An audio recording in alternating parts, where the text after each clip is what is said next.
Les damos la bienvenida a la versión virtual de la materia Derecho Comercial. En este primer video vamos a trabajar sobre algunos de los temas correspondientes a la unidad 1.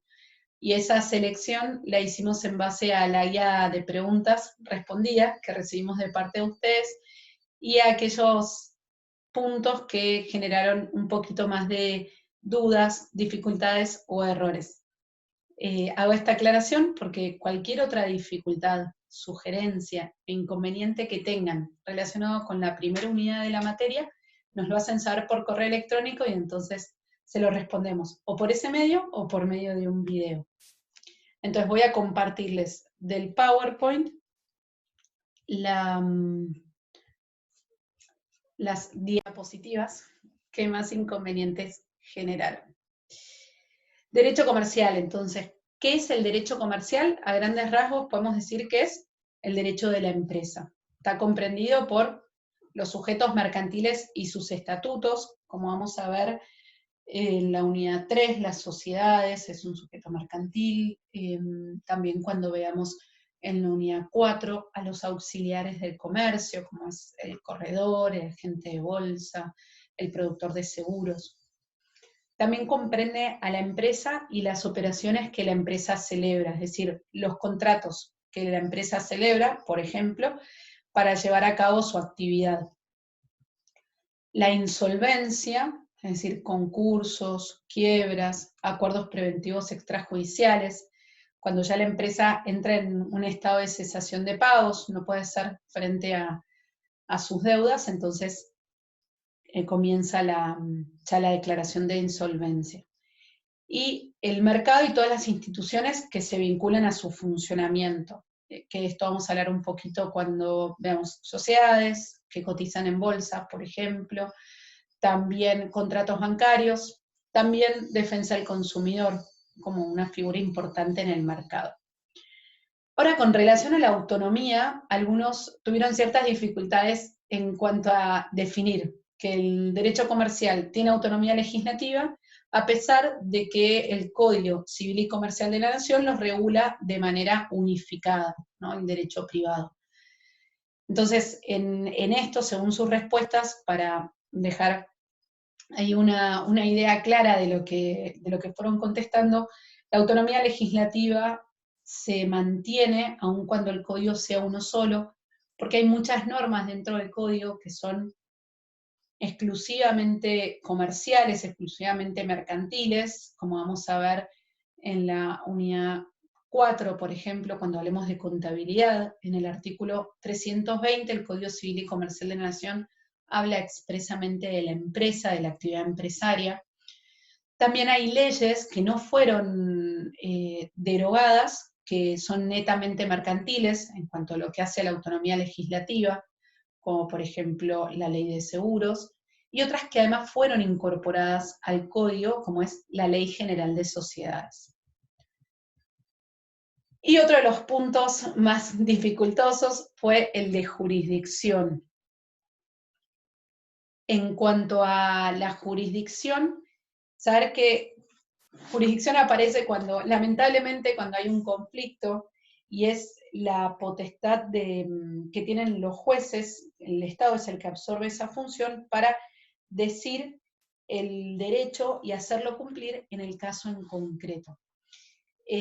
Si recuerdan, cuando vimos un poquito de evolución histórica del derecho comercial, que bueno, que a ustedes les tocó leerlo solos, pero ahí hablábamos de cómo se iba haciendo cada vez más especial el derecho mercantil y separándose del derecho común. Entonces, hablábamos de la lex mercatoria, de las corporaciones, que surgían como una necesidad, ¿no? Para poder dar respuesta a los conflictos que se planteaban entre los comerciantes.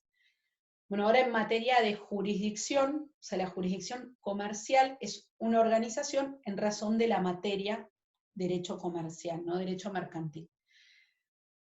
Pero en primer lugar, nuestro país son los tribunales del Poder Judicial, porque así lo dispone la Constitución Nacional, quienes tienen la facultad jurisdiccional, o sea, esa potestad para decir y hacer cumplir el derecho en el caso en concreto. Son los jueces entonces quienes dicen el derecho y pueden hacerlo cumplir.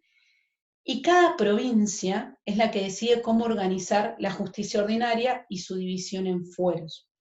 Entonces, así se dispone la jurisdicción territorial, es decir, dentro de determinado ámbito, quién será competente para resolver un conflicto. Como decíamos antes, la jurisdicción en razón de la materia, si el conflicto es o no es mercantil, qué juez va a tener la potestad para poder resolverlo.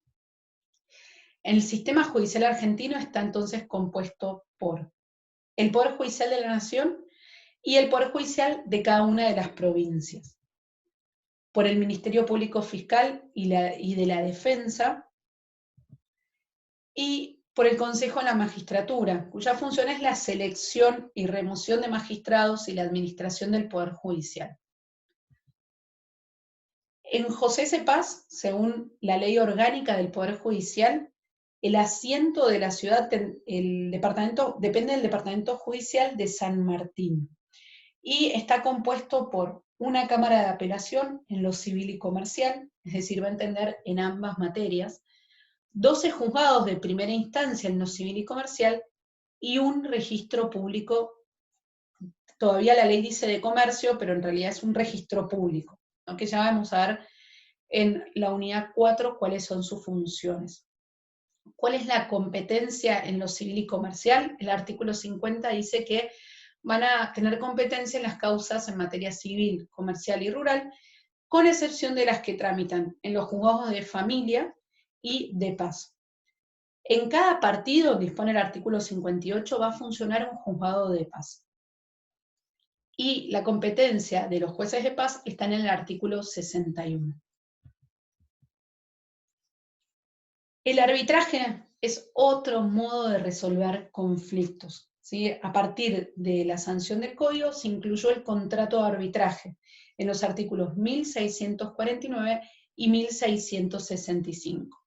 Sin embargo, subsiste también su resolución como método alternativo para resolver conflictos, la regulación del Código Procesal Civil y Comercial de la provincia de Buenos Aires.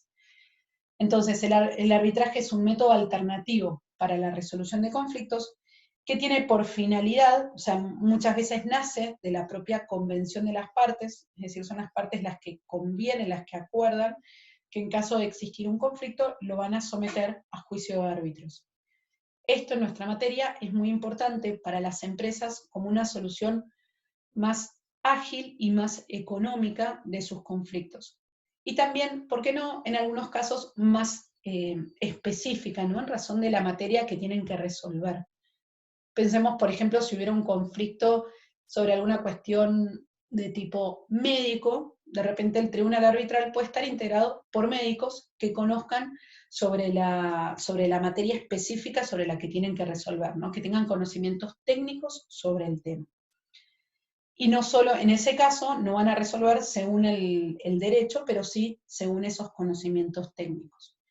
Entonces, en cuanto al arbitraje, tengamos presente que es un método alternativo de resolución de conflictos y que su finalidad es llegar a obtener un laudo arbitral. Una de las preguntas que más dificultades generó es si el laudo es lo mismo que la sentencia. La respuesta es no, en principio. Digamos, una sentencia, como decíamos, va a ser dictada por un juez, y como por esa razón y por la delegación que se hace en la Constitución Nacional, el juez tiene imperium para hacer cumplir esa sentencia, ese poder jurisdiccional para dictar la sentencia y hacerla cumplir. En el caso del arbitraje, el lado al que arriben las partes tiene que ser presentado, o sea, si en caso de que haya incumplimiento del laudo arbitral, tiene que ser presentado ante el Poder Jurisdiccional, ante el Poder Judicial, para que lo homologue y lo ejecute. Es decir, necesita de ese imperium que tiene el Poder Jurisdiccional para poder hacerlo cumplir. Esto, bueno, más o menos es un poco lo que dijimos en la introducción. El contrato de arbitraje es un modo de resolver una controversia por medio de un tercero árbitro designado por las partes. Puede ser uno o más árbitros.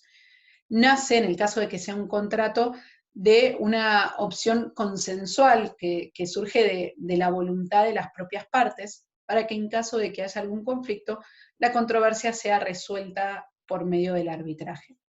En ese caso, en el mismo contrato, las partes pueden designar cómo se va a integrar ese tribunal arbitral y también delimitar su competencia. La decisión que pone fin al conflicto se llama laudo arbitral. Hay algunas controversias que están excluidas del arbitraje, y dentro de los tipos de arbitraje está el arbitraje de derecho, en el que deben resolver conforme a derecho, y el de amigables componedores, que deciden según su leal saber y entender, y en este caso la regla es la equidad, como el ejemplo que decíamos del tribunal médico. Se eligen, según el procedimiento establecido en el artículo 1659, que para no hacer tedioso este pequeño video, lo dejamos para que cada uno lo pueda leer, no tiene mayor dificultad.